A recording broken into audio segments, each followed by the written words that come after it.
आज का हमारा टॉपिक है बेसिक अकाउंटिंग टर्म्स। तो आइए शुरू करते हैं, क्योंकि किसी भी सब्जेक्ट को पढ़ने के लिए बेसिक्स क्लियर होना बहुत ही ज़रूरी है। Basics are like the pillar of the subject. So let's start. सबसे पहले समझ लेते हैं कि बिजनेस ट्रांजैक्शंस क्या होते हैं।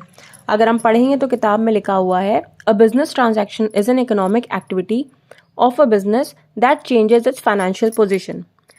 तो ये लाइन तो हमने पढ़ ली, लेकिन इसका मतलब क्या है? सबसे पहले देखिए, एम्फेसाइज कर रहा है business transaction as an economic activity. Economic activity का यहाँ पर मतलब है कि जब कोई एक्टिविटी जिसकी वजह से हमारा कोई परचेज सेल हो रहा है या कोई कैश क्रेडिट रिजल्ट हो रहा है, उसको हम इकोनॉमिक एक्टिविटीज़, मतलब अल्टीमेटली हम देखें तो उसमें कुछ पैसे का लेन देन इन्वॉल्व जब होगा तो उसको इकोनॉमिक एक्टिविटी कहा जाएगा। सोशल एक्टिविटीज़ जिसमें कि कोई कंसिडरेशन वगैरह इन्वॉल्व नहीं है, उसको हम बिजनेस ट्रांजैक्शन की कैटेगरी में नहीं कैटेगराइज कर सकते। ठीक है, या हम कोई गिफ्ट कर रहे हैं, वो भी एक बिजनेस ट्रांजैक्शन में नहीं आएगा। ठीक है, तो सबसे पहले बिजनेस ट्रांजैक्शन होने के लिए इकोनॉमिक एक्टिविटी होनी ज़रूरी है। देन ट्रांजैक्शंस में भी को भी दो में क्लासीफाई किया है, एक्सटर्नल एंड इंटरनल। एक्सटर्नल का मतलब है कि दो बिजनेस एंटिटीज़ हैं सेपरेट और उनके बीच में कोई ट्रांजैक्शन हो रहा है, एक वो एक्सटर्नल हो गया। That means a transaction involves the involvement of another business entity other than ourselves. ठीक है, और इंटरनल होता है कि किसी भी एंटिटी के अंदर अलग अलग डिपार्टमेंट्स होते हैं। अगर कोई इंटर डिपार्टमेंटल ट्रांसफ़र हो रहा है गुड्स का, तो उसको हम इंटरनल ट्रांजैक्शन में क्लासीफाई करेंगे। थर्डली, किसी भी ट्रांजैक्शन को या इवेंट को बिजनेस ट्रांजैक्शन की कैटेगरी में फॉल करने के लिए उसके अंदर कैपेबिलिटी होनी चाहिए कि हम उससे होने वाले चेंज को मनी के टर्म्स में मेजर कर सकें। ठीक है, तो यदि हमें कोई लॉस हो रहा है गुड्स का बाय वे ऑफ थेफ्ट या बाय फायर, तो हम उस लॉस को मेजर कर सकते हैं। So it will be categorise under business transactions कि हमें कितने का लॉस हुआ। ठीक है, लेकिन अगर हमारा कोई मैनेजर रिटायर कर रहा है फर्म में और वो बहुत ही एफिशिएंट मैनेजर था, लेकिन उससे भी हमें लॉस होगा, लेकिन वो लॉस हम मनी के टर्म्स में मेजर नहीं कर सकते, इसलिए it will not be categorised in the business transactions and hence such events can not be recorded. I hope कि इससे आपको बिजनेस ट्रांजैक्शंस का मीनिंग क्लियर हो गया होगा। एक और टर्म जो हमें टाइम एंड अगेन इसमें पढ़ने में आता है वो है इवेंट। तो जब हम बुक में पढ़ते हैं तो लिखा हुआ रहता है, an event is the consequence और रिजल्ट ऑफ अ ट्रांजैक्शन।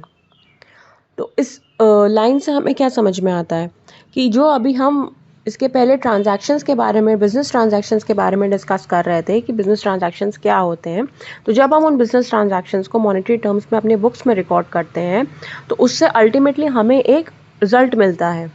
ये जो रिजल्ट होता है, it either results in a gain or a loss to the firm ultimately. तो इसको हम कहेंगे कि ये एक पर्टिकुलर इवेंट है। वाउचर बार बार हमें पढ़ने को आएगा, तो वाउचर का जब हम मीनिंग समझने के लिए चलेंगे तो बुक में लिखा हुआ हमें मिलेगा, voucher is a document which provides the authorisation to pay on the basis of which the business transactions are first of all recorded in the books of account.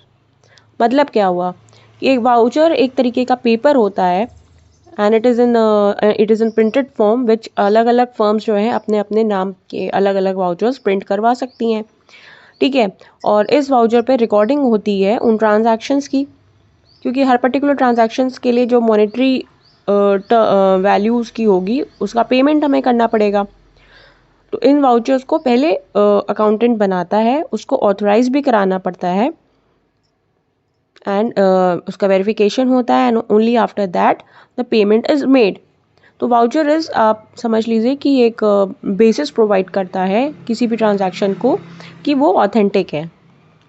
Otherwise ऐसे तो कुछ भी पेमेंट्स होते रहे और कुछ पता ही नहीं चले कि कहाँ से पेमेंट हो रहा है, क्यों हो रहा है, कब हो रहा है। तो voucher is basically a documents which provides the basis for any transactions which is occurring with in the firm. Okay, एक चीज़ जो हमेशा हमारे दिमाग में रहनी चाहिए ये अकाउंटिंग की ट्रांजैक्शंस और इवेंट्स की रिकॉर्डिंग करते समय, वो ये है कि अकाउंटिंग में हमेशा दो साइड्स होते हैं, एक डेबिट और एक क्रेडिट। तो the whole accounting is based on the balancing of these two sides. We will no matter, हम फ्यूचर में आगे चल के आगे के वीडियोस में हम इसके बारे में डिटेल में बात करेंगे, लेकिन ये एक पॉइंट हमेशा हमारे दिमाग में रहना चाहिए and it is an important point, इसलिए मैंने यहाँ पे मेंशन कर दिया, पर डिटेल में हम इसको बाद में पढ़ेंगे। एक और टर्म जो हम टाइम एंड अगेन हमेशा आएगा अकाउंटिंग करते टाइम, वो होगा परचेज। अब परचेज का मतलब होता है, अगर हम जनरल टर्म्स में बात करें तो परचेज का मतलब होता है खरीदना। यहाँ पे भी अकाउंटिंग में भी हम खरीदने के बारे में ही बात कर रहे हैं, पर खरीद क्या रहे हैं। अगर हम एक मैन्युफैक्चरर हैं तो हम रॉ मटेरियल खरीदेंगे और उसको गुड्स में कन्वर्ट करेंगे। तो जब हम रॉ मटेरियल पर परचेज कर रहे हैं तो उस खरीद को हम परचेज का टर्म देंगे। और यदि हम ट्रेडर हैं और किसी गुड्स को खरीद के रीसेल कर रहे हैं तो जब हम उस गुड्स को खरीदेंगे तो हम उसको परचेज का नाम देंगे, ठीक है। लेकिन इसके मतलब जिस गुड्स में भी हम डील कर रहे हैं उसको when we purchase that good, उसको हम उस मटेरियल को हम हमेशा अकाउंटिंग में गुड्स बोलेंगे, ठीक है। तो whenever we purchase that good then it will be termed as purchase. अगर उसके अलावा हम कोई भी चीज़ बिजनेस के यूज़ के लिए खरीद रहे हैं, जैसे फर्नीचर हो गया बैठने के लिए या फिर कार हो गई, तो ये सब फिर परचेज नहीं कहा जाएगा, इसको असेट कहा जाएगा, जिसका भी बहुत सारा क्लासिफिकेशन होता है जो कि हम आगे चल करके देखेंगे। लेकिन यहाँ पर परचेज करते टाइम हम सिर्फ उन गुड्स का जिसमें हम डील कर रहे हैं, जिसमें हम ट्रेडिंग कर रहे हैं, जब हम उसका परचेज करते हैं तब उसकी रिकॉर्डिंग परचेजेस के अंडर में होती है। Is it clear? जब भी हम परचेज करते हैं तो बहुत सारी हमारे पास एक जैसा प्रोडक्ट बहुत सारा हो जाता है, ठीक है। फिर हम उसमें इंस्पेक्शन करेंगे, देखेंगे कि सारे प्रोडक्ट सही हैं कि नहीं। उसमें से कुछ प्रोडक्ट्स ब्रोकन होंगे, कुछ डिफेक्टिव होंगे, तो हम उसको रिटर्न करेंगे वेंडर को जिससे हमने ख़रीदा होगा। तो इसको हम टर्म करेंगे परचेज रिटर्न या फिर रिटर्न आउटवर्ड। अब चलिए यहाँ पर आते हैं सेल्स पे। तो सेल्स का जब हम प्योर मीनिंग पढ़ेंगे तो बुक में लिखा होगा sales means transfer of ownership of goods और services to customer for a price. मतलब यहाँ पर है कि जिन गुड्स को हमने ट्रेडिंग के लिए ख़रीदा था या जिन गुड्स को हमने मैन्युफैक्चर किया है उसको हम ट्रांसफ़र कर देंगे, उसकी ओनरशिप ट्रांसफ़र कर देंगे कस्टमर को जो उस गुड को या सर्विस को हमसे ख़रीद रहा है, फॉर अ प्राइस, यानी कि हम उसको गुड्स या सर्विस को प्रोवाइड करने का एक प्राइस चार्ज करेंगे। और यहाँ हम उस चीज़ को बोलेंगे सेल, उसकी अकाउंटिंग होगी अंडर द टर्म सेल। चलिए बात करते हैं सेल्स रिटर्न की। जैसे हमने देखा परचेज रिटर्न में कि जब कोई गुड्स डिफेक्टिव होता है हम वेंडर को वापस कर देते हैं, वैसे ही अगर हमने कोई प्रोडक्ट बेचा है और उसमें कस्टमर को कोई कमी दिखती है या फिर और भी किसी वजह से वो हमको रिटर्न करने आता है तो उसकी अकाउंटिंग होगी सेल्स रिटर्न में। और यहाँ पर हम इसको कहेंगे रिटर्न इनवर्ड। क्यों? क्योंकि गुड्स हमारे पास वापस आ रहा है। तो इसको इस तरीके से भी समझा जा सकता है टर्मिनोलॉजी को, रिटर्न इनवर्ड्स यानी कि हमारे पास वापस आ रहा है, बिका हुआ सामान हमारे पास वापस आ रहा है, उसकी अकाउंटिंग होगी under the head sales return. इस वीडियो में हम बस इतनी ही अकाउंटिंग टर्म्स के बारे में बात करेंगे, अदरवाइज वीडियो बहुत लेंदी हो जाएगा and that it gets boring to.